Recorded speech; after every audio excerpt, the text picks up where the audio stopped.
आपण आता एक्झाम्पल जे बघतोय तर प्रॅक्टिस सेट 5.2 चं आपण काय बघितलं, एक उदाहरण बघितलं 5th वन. मी फक्त रिकॉल करून देतोय तुम्हाला. तर रिकॉलमध्ये 5th एक्झाम्पलला काय आहे, Sanjay gets fix monthly income. त्याचं मंथली इन्कम फिक्स आहे आपल्याकडे. Every year there is a certain increment in his salary. तर दरवर्षी त्याची सॅलरी जी आहे ती फिक्स आहे, काहीतरी अमाऊंटने वाढणार. After 4 years his monthly salary was ₹4500. 4 वर्षानंतर त्या संजयची सॅलरी जी आहे ती किती होती, 4500. And after 10 years salary become 5400, 5400 रुपये, 5400. Then find his original salary and yearly increment. तुम्हाला त्यांनी काय सांगितलेलं आहे, ओरिजिनल पेमेंट. तर मग आपण ओरिजिनल पेमेंट काय घेतलं, ₹X पर मंथ. आणि दरवर्षी त्याचे किती रुपये वाढायचे, तर Y. किती रुपये वाढायचे, Y दरवर्षी. मग काय येणार, फ्रॉम गिवन फर्स्ट कंडिशन, पहिल्या अटीनुसार. तर आपण त्याचं ओरिजिनल पेमेंट किती घेतलंय, X, आणि दरवर्षीचं वाढणं किती आहे, तर इन्क्रीमेंट Y. आणि किती वर्षानंतर, 4 वर्षानंतर. ओरिजिनल पेमेंट अधिक 4 वर्षांनी वाढलेलं पगार बरोबर त्याचा महिन्याचा जो पगार आहे तो 4500 रुपये, 4500 रुपये. From given second condition. आता दुसरी condition, monthly payment of Sanjay after 10 years, 10 वर्षानंतर त्यांची पेमेंट किती होणार, तर X + 4Y, X + 10Y = 5400. Subtract equation 1 from equation 2. हे इक्वेशन 2 मधून आपण 1 सबट्रॅक्ट केली. का, कारण 5400 ही मोठी संख्या आहे, 4500 ही लहान आहे. मग सबट्रॅक्ट केल्यानंतर x गेट कॅन्सल, 10 - 4 6, 5 4 हे 900 रिमेन्स. सो y = किती आले, 150. मल्टिप्लिकेशन वगैरे तुम्हाला यायला पाहिजे.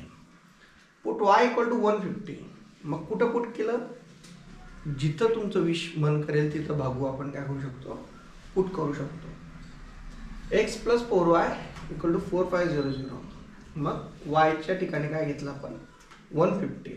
तर त्यांची जी पहिली सॅलरी होती ती 3900 होती. आणि दर महिन्याला दरवर्षी महिन्याला त्यांना जी इन्क्रीमेंट वाढवून द्यायची ती होती 150. जर तुम्हाला चेक करायचं आहे की तुम्ही काढलेलं उत्तर बरोबर आहे का, तर मी इथं फॉर्म्युला लिहिलेला आहे. ओरिजिनल पेमेंट किती आहे, 3900. 4 वर्षांनी दर महिन्याला किती वाढली त्यांची, 150 रुपये. सो 3900, 150 × 4 600, 4500 ही पेमेंट आहे. बघा तुम्ही 5400ला चेक करून बघितलेले ऑलरेडी, मला माहिती, मी करून दिलं होतं तुम्हाला.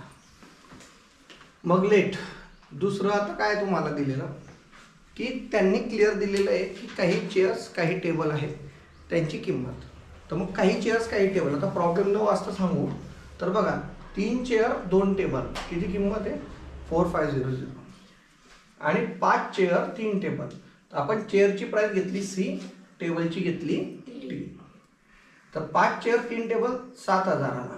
दोघं कंडिशन जर बघितले तर 3 आणि 5 दोघांचं पण जुळेनाच आहे, दोघंही एकमेकांच्या टेबलमध्ये येत नाही. आणि 2 आणि 3 दोघंही एकमेकांच्या टेबलमध्ये येत नाही. मग इथं तुम्ही 2ला पूर्ण ह्या इक्वेशनला 2 आपल्याला 6 करायचं आहे तर 3ने मल्टिप्लाय केलं, आणि 3ला आपल्याला इथं परत 6 करायचं आहे तर 2ने मल्टिप्लाय केलं, म्हणजे हे इंटरचेंज मल्टिप्लिकेशन आलं आहे. आणि मग काय येणार, 9C + 60 = 13,500. आणि इथं काय आलं, 5C, तर 2ने मल्टिप्लाय केलं 10, 6 आणि 14,000. अगेन 14,000 काय, कारण मोठी संख्या आहे म्हणून 4 मधून 3 मायनस केली, परत 60 कॅन्सल, C, म्हणजे एका चेअरची किंमत 500 रुपीज आहे. मग परत ही किंमत कुठेही पुट करू शकता. पहिल्या 4 मध्ये आपण इक्वेशन 1 मध्ये पुट केली, पुट केल्यानंतर काय आलं, 3C च्या जागा 500 व्हॅल्यू पुट केली, आन्सर काय आलं तुमचं 1500. एका चेअरची किंमत 500 आणि एका टेबलची किंमत 1000. पण त्यांनी विचारताना काय विचारलं, 2 चेअर 2 टेबल, म्हणून काय केलं आपण, 2 चेअर 2 टेबल किती आलं, 4000 रुपीज. 2 चेअर 500ची एक 2000 रुपयाच्या, आणि 1500ची एक 3000च्या. 1000 अधिक 3000 4000 रुपये. 2 टेबल 2 खुर्ची. The sum of the digits in a 2-digit number is 9. 2 संख्या आहेत, त्या 2 संख्येची जर बेरीज बघितली तर किती आहे, 9. The number obtained by interchanging the digits, त्या डिजिट्सला इंटरचेंज केलंय. तर काय झालंय की by interchanging the digits exceeds the original number by 27. म्हणजे ओरिजिनल नंबरपेक्षा जी नवीन नंबर आहे ते 27ने काय मोठं आहे. मग ते 2 डिजिट शोधायचे. So let the digit on units place be x, the digit on tens place कोणतं असेल, ऐकून आलं. मग परत therefore the number is काय तर मग सांगता कोणी, टेन्स प्लेस y, तर काय ना 10y plus x. so the number is 10y plus x. new number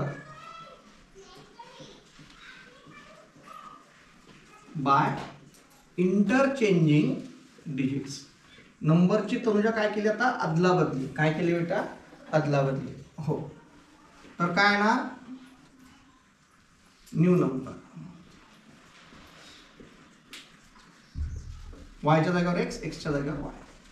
10x plus Y. काय आलं, 10x प्लस वाय. आलं लक्षात.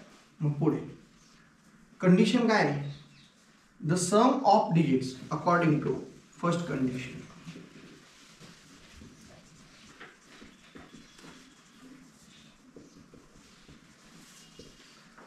X plus y is equal to 9. बघा बरं, फर्स्ट कंडिशन आहे का, दोघं संख्येची बेरीज किती आहे, 9. ही आली पहिली condition. X plus y equal to 9.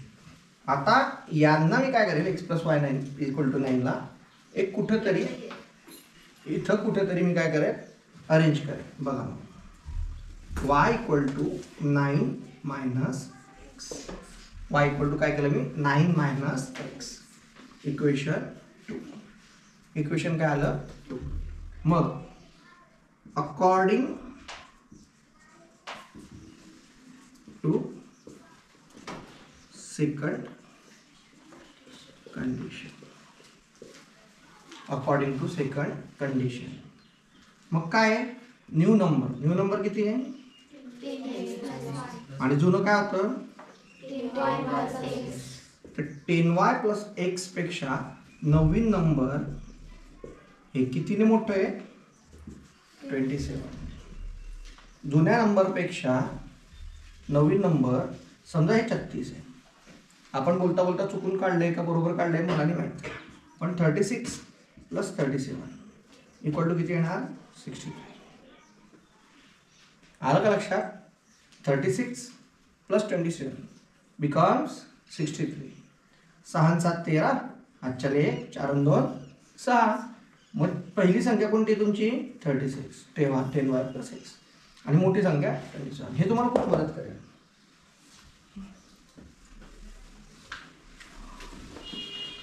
मग 27 plus 10y plus X, 10x plus Y.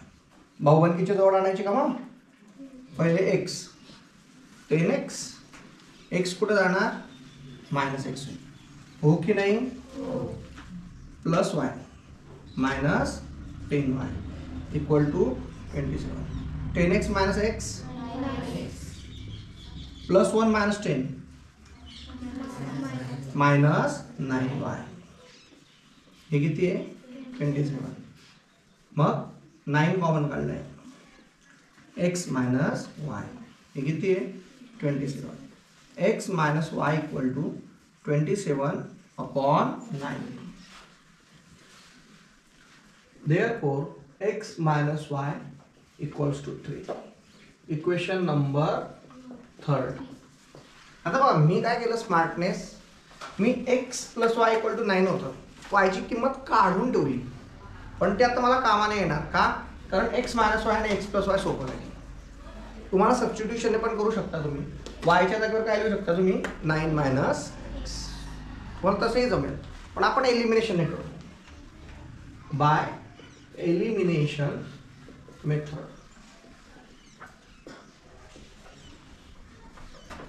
काय येणार मग x plus y is equals to 9, x minus y equal to 3.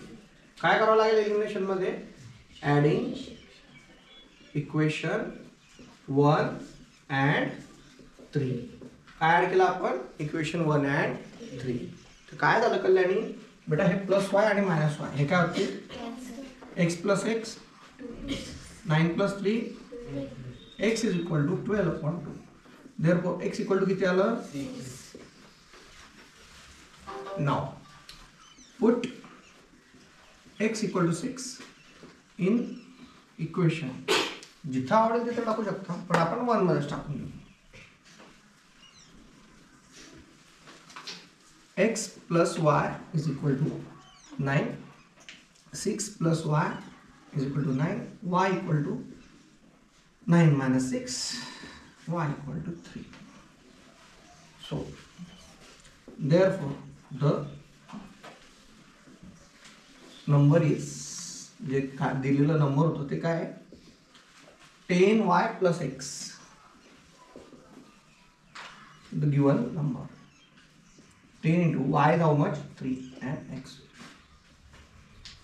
30. Oh sorry, x किती आहे 6, तेच लिहायचं राहील 30 plus 6 हे किती आलं 36. So the number is 36. त्याला इंटरचेंज करून काय येणार ते मी तुम्हाला ऑलरेडी सांगितलेलं होतं. कळतंय का, यस और नो? आता बघा 8 नंबर स्टार दिलेले आहे तुम्हाला, इम्पॉर्टंट आहे. In triangle ABC the measure of angle A is equal to the sum of the measures of angle B and C.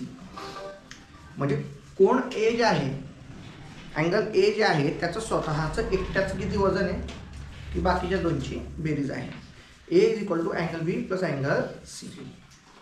Also the ratio of measures of angle B and C is 4:5. Then find the measures of angles of triangle. मग बघा 8 in triangle ABC from given कुठली condition, first condition. First condition काय बोलते बघा, angle A जो आहे तो एकटा इतका बाहुबली आहे की B आणि C या दोघांची बेरीज. हे आलंय equation 1. Then from second condition,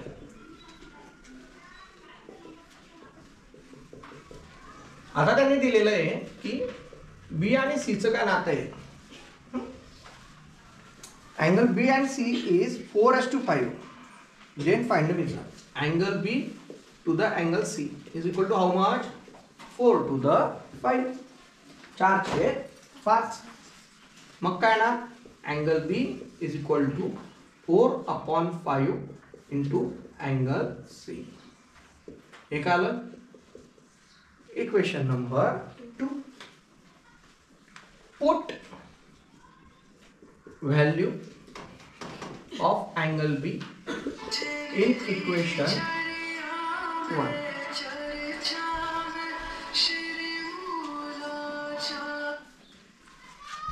मग angle A equal to B च्या जागेवर काय टाकणार 4/5 into angle C plus angle C. आता बघा दोघांमधून अँगल C कॉमन काढतोय, मध्ये शिल्लक राहिलं 4/5 प्लस 1/1. मग काय येणार 5 1 जा 5, तर डिनॉमिनेटरला 5, 1 into 4 4, 5 into 1 5. Angle C is equal to 9/5. तर अँगल A इक्वल टू काय आलं